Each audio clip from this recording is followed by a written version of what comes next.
by the Montana Television Network. Montana This Morning continues on Montana's News Leader. President Trump doubles down on a controversy over military men and women killed in action, pushing a member of his own cabinet's family into the spotlight. I'm Seth Lemon in New York with more just ahead. And in Montana, a sixth Republican has entered the race to oppose Senator John Tester in 2018. Coming up, why Russ Fagg thinks he's the candidate who can take away the Democrat-held seat. Good morning. Thanks for joining us. 6:30 on the dot. Our top story for you now. The bodies of 4 fallen Green Berets killed during an ambush in northern Africa about 2 weeks ago are making their way back to the United States. Now, the White House says that President Trump has called all 4 families to offer his condolences. As Seth Lemon explains from New York, though there are some questioning what he said in one of those calls. A heartbreaking scene as Maisha Johnson, with her 2 children and pregnant with a 3rd, received the body of her husband, U.S. Army Sergeant LaDavid Johnson. He was one of 4 Green Berets killed earlier this month during an attack in Niger. I was in the car when President Trump called. U.S. Representative Frederica Wilson says she was right next to Johnson's widow, who had the president on speakerphone when he reached out. He never said the word hero. He said to the wife, well, I guess he knew what he was getting into. How insensitive can you be? A White House official told CBS, quote, the president's conversations with families of American heroes who have made the ultimate sacrifice are private. It was just a day earlier, during a Q&A with reporters in the Rose Garden, that Mr. Trump claimed President Obama and others before him didn't make calls. Obama administration officials vehemently deny that. President Trump Tuesday, during a radio interview, then brought fallen Marine Corps First Lieutenant Robert Kelly into the political spotlight, Chief of Staff John Kelly's son. I mean, you could ask General Kelly, did he get a call from Obama? You could ask other people. I don't know what Obama's policy was. A White House representative says no call was made, but White House records show that Kelly and his wife did meet privately with the Obamas at a breakfast to honor Gold Star families. Now, the U.S. has launched an investigation into the deadly ambush that claimed the 4 Special Forces soldiers. According to the military, U.S. and Niger forces in a joint patrol were leaving a meeting with tribal leaders when they were ambushed by 40 to 50 militants believed to be linked to the Islamic State group. So Such we'll a sad continue to story. follow that one as well. Time Matt steps in to join us now at 6:32 on this Wednesday. Much warmer for some folks in southwest Montana than it was yesterday, but the winds continue to be a factor. Should be for a good portion of the area. Our temperatures should be back pushing the 70-degree mark for a good portion of the area. Very warm already this morning, into the 40s for the vast majority of the area. Wind speeds probably between 15 and 25 miles an hour through most of the day. And temperatures pushing the 70-degree mark for a good area of southwest Montana. Couple days of warm air and then another little shift in our weather pattern. We're going to discuss that coming out on the Billion Auto Weather Patio in just a few minutes. Thank you, Matt. Now 6:33, topping our local news. A standoff in Butte last night ended when a man surrendered to police. The man was taken to St. James Healthcare with a self-inflicted wound to his arm. No one else was injured and neighbors were allowed to return to their homes. Montana Highway Patrol, Butte police officers, and a special response unit surrounded the home on the 600 block of Montana Street when the standoff first began.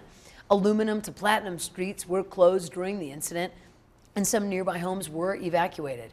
Witnesses at the scene told our reporter that the standoff originated after a high-speed chase. Authorities have not confirmed that, but we will be speaking with officials later this morning and have an update for you online and on air as well. Another story to pass along. Former Anaconda police chief shot himself Monday evening in a city park, according to Anaconda's current police chief, Tim Barkell. Chief said 64-year-old Tom Blaz shot himself in the chest with a handgun just before 8:30 p.m. His body was found slumped on a park bench at Kennedy Commons. Chief Barkell said Blaz had been battling brain cancer for several years.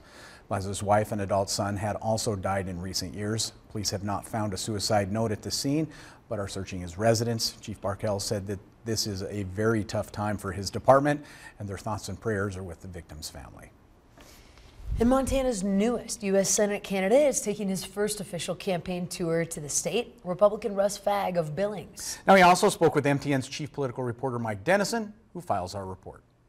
Russ Fagg just stepped down from his 22-year job as state district judge in Billings and is now officially a Senate candidate in the crowded field of Republican hopefuls to challenge Democratic U.S. Senator Jon Tester next year. Before that, he used an exploratory committee to travel the state for several months and test the political waters. State Democrats have criticized him for using the committee to run a shadow campaign while remaining a judge, but Fagg says all the money he raised and spent with the committee will be disclosed. Fagg says the top issue for him is getting a handle on the federal deficit. I would even go so far as to say it's immoral to pass that debt on to our children. All of the other issues like immigration and defense spending and health care are going to be secondary issues because we're going to have a catastrophe on our hands if we don't start talking about the budget deficit. One of his chief opponents in the GOP primary will be State Auditor Matt Rosendale, who's been endorsed by a group supporting President Trump and is getting help from the National Party apparatus. Yet Fagg says he's getting advice from national GOP outlets as well, and that he'll be emphasizing his Montana roots. So I'm not really going to talk about Matt Rosendale other than there are some differences between us. Obviously, the fact that I'm a fourth generation is one of those. The fact that I was a judge was one of those. So those are the things I'm going to talk about. Of course, for Fagg and other Republicans, the real target is Senator Tester. I don't feel like we're going in the right direction, and I think Senator Tester is a big part of that. I just don't think he's voting Montana values. He's really voting the Democratic line, contrary to hardworking Montanans, the middle class, the senior citizens. Reporting from Helena, Mike Dennison, MTN News. Now, Fagg is one of 6 Republicans vying for the party nomination to take on incumbent Jon Tester in the 2018 election.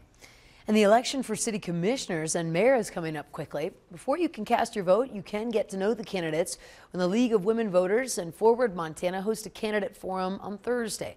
Now, all of the candidates will be participating in the forum. Moderators will have prepared questions, and the audience will also be allowed to ask questions on their own. And we're really excited to ask a couple questions that we feel are important for these candidates to answer, but also open up the questions for the audience so that people in Bozeman, and especially young people, can come in with questions that they feel are really important to have answers to going into this election. Now, that forum is tomorrow night at the Bozeman Public Library starting at 7 p.m. Shifting gears a bit, biologists with Montana Department of Fish, Wildlife and Parks say they're ready to assume management of the state's grizzlies, including bears along the northern Continental Divide, if they should be removed from federal protection. MTN's Dennis Bragg reports biologists say the public will play a key role in making that a success.